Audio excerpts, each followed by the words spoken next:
It's irrespective of that. When you carry an attitude of lack, you will lack. That is the law. That is what I term the law of lack. When you carry the law of abundance, when you tell yourself, I am abundance, when you stop complaining and you start living your life as God has determined for you, then you will not have that lack.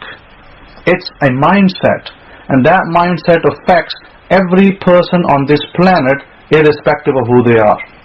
So it's not about Christianity, it's not about Judaism or any isms. It is about you and God, what God has given you. So having said that, that is where the Messiah was talking about. Now, you might think that, oh well, this is just, this is only something, a new concept that came in the New Testament.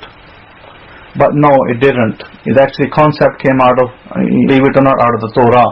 And that's what the Messiah was referencing. Because if you go into Genesis 28:15, it tells you there, I am with you and will watch over you wherever you go. I will not leave you until I've done what I have promised you. Now, there comes, in hidden terms, the law of lack and the law of abundance. But I don't think people will ever see that over there, because people are looking for answers in single scriptures. Only problem is that what they read, they don't understand, because it doesn't say what they want it to say. They like it to say what they believe it to say, but it it never says that, unfortunately. So you get the wrong information. So having said that, if we are light, now here's another thing. We are told in the book of John, and this is something that we pick up from the book of Genesis, in the beginning was the Word was with God, and the Word was God. Now, what is the Word? Now, this takes us to the beginning. Now, I won't ask you this question, because otherwise, you might think I'm trying to trip you up. I'm not trying to trip you up. I'm trying to give you understanding that will help you going forward from this day forth. So, Word is thoughts or imagination that God used to create everything. In other words, before God created the universe, He had these thoughts. When I say mind, I mean we don't really know. God doesn't look like me, of course, but God, whatever substance God is, God has a mind, and God, has thoughts in that mind, and in that mind of God, He can have imaginations, and God created the universes out of that. So we're going to come back to the kingdom of heaven. Last night, I went through, somebody asked me last night a particular question, and they said to me, what does this word mean? What does this parable mean? And I said, it means absolutely the opposite of what you're thinking. And you're going to be blown away by what it actually means. So I said, maybe today I thought about it. Last night I thought about it. I thought, what, it'd be a good idea for me to reiterate that parable to you, because what answer I gave to them, they were like absolutely shocked at what the answer really was. And I thought it might be pertinent for me to repeat it for you, because I don't often speak about parables of Jesus and what they actually mean. I may leave a few comments here and there in the scriptures, but I cannot, I don't think anybody can, is to leave a detailed comment about something, because you see, scriptures have many meanings, and those meanings you cannot always put in a commentary. Therefore it's difficult to commentarize a particular scriptures. Therefore we have to explain it. In other words, I have to be here to give you the explanation of what it means. Without me being here, I'm going to be wrestling with comments, and I know comments are not going to help you. My comment may kind of put you in the right direction, but it's not going to help you 100%. It will put you in the right direction, though. Now, it was the parables of Jesus that we were referring to, and we pick up from the verse that was quoted to me was verse 47. It said, again, the kingdom of Shemaim, the kingdom of heaven, is like a dragnet which was cast into the sea and gathered of every kind. So I had to go back a little bit. So let's back out a little bit. What does that mean? That these people caught some fishes, and they threw away the ones they didn't like, and they kept the ones they liked. And what does it mean? So I had to back out, and I said, let's reverse a little bit. let's reverse a little bit and see what this is all about. And so we started to look at these, and a very important question was asked, is that what is this verse in 42, and they shall cast into a furnace of fire, they shall be wailing and gnashing of teeth? Does that mean people are going to be punished? Well, guess what? Majority of the churches today teach you that you're going to go to hellfire if you're a wicked man, and here is the proof, and they quote you this verse, and they shall be cast into a furnace of fire, and they shall be wailing and gnashing of teeth. There you have it. Okay, now you can't argue with them, because when people lack understanding of our scriptures, then they can make anything out of it. You see, when you read that plainly, you think, oh, fire, oh, literally burning and gnashing of teeth, oh, that must be suffering, oh, I'm going to be punished, I'm a bad person. Then everything that you do, you then start living in the fear factor, because now some pastor, some preacher out there on TV or in real life has given you this scripture. Now you got no answer for it. You be like, hey, this says about torture. Am I going to be tortured? Then imagine what kind of life you will live. When you keep thinking about being tortured at the end of your life, I don't think you live a very productive life. You live a fearful life. Then what happens? The law of fear comes into effect. When the law of fear comes into effect, it basically overrides and negates every good thing in you. Now you can't operate. When you're living in the law of fear, you cannot operate. This is when people have breakdowns, nervous breakdowns. They get into drug addiction and smoking and drinking and all sorts of bad things, because because they're trying to relieve themselves. But I will explain to you that verse has absolutely nothing to do with torture. See, this is scriptures. This is scriptures that you're going to be learning from a person of Levi. And for whatever reason, I'm going to have to open these up a little bit today. So I'm going to back out a little bit, and we're going to go and we're going to look. It says the field is the world. So what we see here in verse 36, it says, then Yehoshua sent the multitudes away and went into the Ba'ith, into the house with his disciples, and came to him saying, declare to us the parable of the tares of the field. And he answered and said to them, he that sows the good seed is the Son of Man. The field is the world, the good seed are the children of the kingdom, but the tares are the children of the wicked one. The enemy that sowed them is the devil, the harvest is the end of the world, and the reapers are the angels, Malachim. As therefore the tares are gathered and burned in the fire, so shall it be in the end of this age. The Son of Man shall send forth his angels, his Malachim, and they shall gather out of the kingdom all things that offend, and them that which do iniquity, and shall cast them into a furnace of fire. They shall be wailing and gnashing of teeth. Then shall the righteous shine forth as a sun in the kingdom of their Abba. Who has ears, let him hear. Again, the kingdom of Shemaim, kingdom of heaven, is like a treasure in a field, which when a man has found, he hides, and for joy there goes out and sells all that he has and buys that field. Again, the kingdom of heaven is like a merchant seeking goodly pearls, who when he had found one pearl of great price, went and sold all that he had and bought it. And again, the kingdom of heaven is like a dragnet which was cast into the sea and gathered of every kind, which when it was full, they drew to shore and sat down and gathered the good into vessels, but cast the bad away. So shall it be at the end of the world. The Malachim, the angels, shall come forth and separate the wicked from among the righteous, and shall cast them into the furnace of fire. They shall be wailing and gnashing of teeth. There you go. There's your verse again about torture.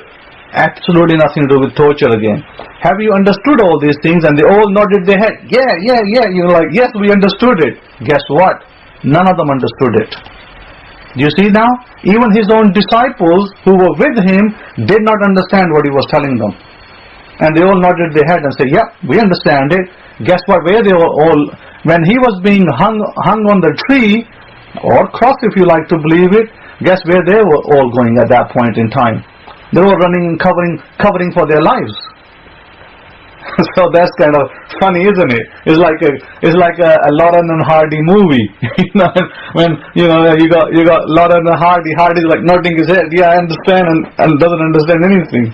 So this is a problem. The problem is that the Bible is cloaked in mystery, and the Bible is cloaked with a lot of riddles called parables, and these mysteries cause all sorts of all sorts of problems in understanding it.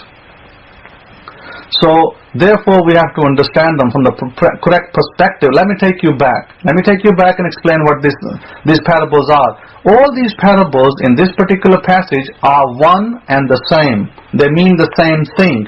They all point to and talk about the law of assumption, which is the perfect law from the Torah. Now, you may find that statement rather shocking. How come that the law of assumption is a perfect law and is coming out of the Torah? Well, Jacob, in the letter of James, he spoke about the perfect law of liberty, perfect law of truth, perfect law of independence. That, by the way, was the law of assumption. It's a set law, it operates in everybody, but everybody doesn't know how to use it. So he said that's the perfect law, and by the way, that is Torah. That is what God has planted in every one of us through Himself. So let's look at it a little bit further. Now let's go back and re-look at these things. It says that the kingdom of heaven is like a field, which when a man has found, he hides. For joy there goes and sells all that he has and buys that field. What is that field? That field is your mind. That field is your brain. Because what you do, when a person discovers that law of assumption, what do you think he's going to do? He's not going to go tell everybody about it. He wants to keep it to himself. It's mine. I own it. I'm going to use it for my power. I'm going to gain power. That's what has happened in the past. In the past, what has happened is that people have understood some principle of the law of assumption and decided that they're going to become like God. They are going to be God. And they're going to use that power. You can go back, our history is littered with people like that. From Caesar all the way back to Nebuchadnezzar's history, and even beyond that. Pick up any book and read about all these leaders that proclaim themselves as God. Why did they do that? Yeah, absolutely, as you think you will be, because they thought they are gods based on the information that they received about themselves, because that's the conclusion they all came to, which wasn't a wrong conclusion, but it was wrong in the sense that they were temporary. They forgot the idea that even if they are gods on this earth, they are earthly gods as such, earthly powers, but they are only temporary over here. They're not forever like eternal God. So again, the kingdom of Shemaim, it says, which is like a merchant seeking goodly pearls, who when he's found one pearl, what is that one pearl? That one pearl is the law of assumption. When he found it, he sold everything and he bought it. He said, that's it, I'm going to use that now. That is my forte. And it talks about dragnet. You pick out all these creatures from the sea. Well, guess what? You can use your law of assumption to call into reality all sorts of things in your life. But they may all not be good. So what you do, you say, you know what, I'm going to keep this, I'm going to throw that away, and this is good for me, this is not good for me. That's what the dragnet, and that's what that illustration is about. The Messiah was talking about the law of assumption. And then it says, at the end of the world, the angels will come forth and separate the wicked from among the righteous, and shall cast them into the furnace of fire. They shall be wailing and gnashing of teeth. Absolutely nothing to do with punishment. Let me say it again, nothing to do with punishment. What is to do with is when we die. Remember what I told you earlier, so I set my stage. I told you earlier that we all have assigned angels, guardian angels. Each soul, each person on this earth has guardian angels. Guardian angels will come and they will take us. We are energies, we are light. They will take this light and then God will decide how to mold us back. When God molds us, there will be some discomfort. That's called the furnace of fire. Furnace of fire meaning that we are a fire. We are a type of fire. We are a type of light. When God will mold me and make me into something that He wants me to make me into for my future reference, when I'm going to come back as another being, another human being, I will go through some discomfort. It's not a punishment. It's a discomfort. It's very hard to explain these concepts because I can't really explain them in the human terms, but let me just try. If you take water and you freeze it, it becomes ice. Now, of course, when the water defreezes, it becomes water again. So therefore, there may be some molecule changes. the molecules change, and you can only see them in the lab under the microscope. Therefore, in the same way, we'll be put through some process. When our souls are put through some process, we will have some discomfort. And that will be like being in the furnace of fire. But this wailing and gnashing of teeth, that's just an illustration. That's just an illustration of discomfort, and we'll come out of it, and we'll be ready to roll again and be, the beings that God wants us to send us, into humanity again, and we will do whatever God intends us to do. We'll get another chance, another chance, another chance, another chance. It's like Groundhog Day. You do it several times. And you may get about 9, 10, 12, 15, 20, who knows how many lives. You live through many lives. And then he said to them, therefore, every scribe or every expert in the Torah which is instructed to the kingdom of Shemaim is like a man that is a householder which brings forth out of the treasures new things and ancient. What does that mean? It means this. It means that I can use the law of assumption to bring the best of myself. Because what is the law of assumption? What am I as a scribe? I'm writing my own destiny. I can write my own destiny. That's what that means.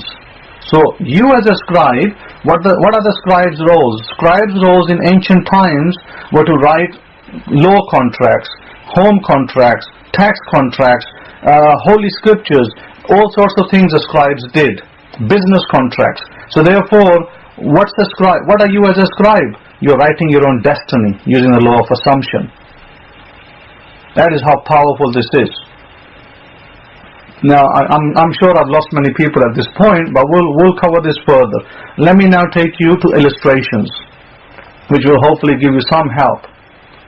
Now, therefore, as I said, the kingdom of heaven is within you. The kingdom of heaven is not some outside influence, out there, and we are waiting for it to turn up, and we haven't quite got there yet. No, the kingdom of heaven is here. Isn't that what Jesus said? He said the kingdom of heaven is here, right now. It's within you. What is that kingdom of heaven? That is your law of assumption. You can use that kingdom of heaven, that law, you can use it to change your whole lives.